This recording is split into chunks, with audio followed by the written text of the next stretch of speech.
Hello, and for this first video diary, can I wish you a very happy new year and all the best for 2010. And it's been a pretty disastrous start for the Scottish Executive and for all of us with this snow, but particularly for the Executive, who have not responded to it with enough urgency. I think they're totally complacent about what's going on in and around Scotland, with old people isolated in their houses, with people slipping and sliding on the pavements and on the streets, with cars and buses and trains in difficulties, and the response was slow and totally inadequate.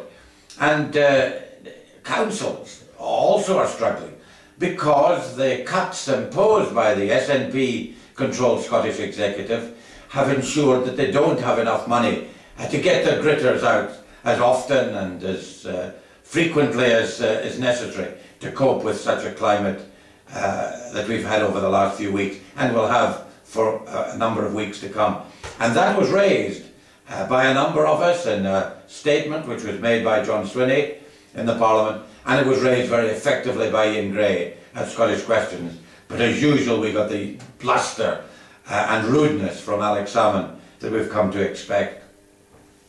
Well, away from that excitement, we had a members' debate about the 500 job losses at Bausch & Lomb, the factory which makes contact lenses in Livingston, but unfortunately, which after July of this year will no longer make such contact lenses because the company is moving the production over to Ireland. And we did get a reasonably sympathetic response from John Swinney to that, and all of us, whatever party that we belong to, who represent those people who work in West Lothian, will be doing everything we can to try and find them alternative jobs.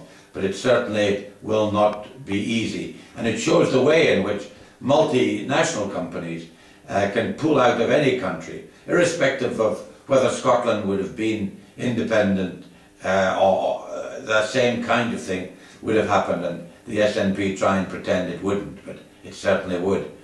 And the last thing I want to mention is that very often journalists and politicians don't get on very well together. We're confrontational, we think awful things about the vermin sometimes that journalists are described, and they say some nasty things about us from time to time.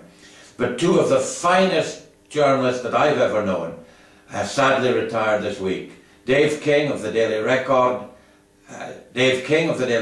and Joe Quinn of the Press Association.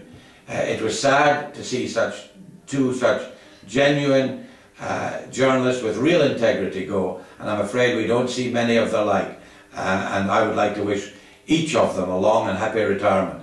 And I look forward to talking to you again next week in the second video diary of 2010. Bye for now.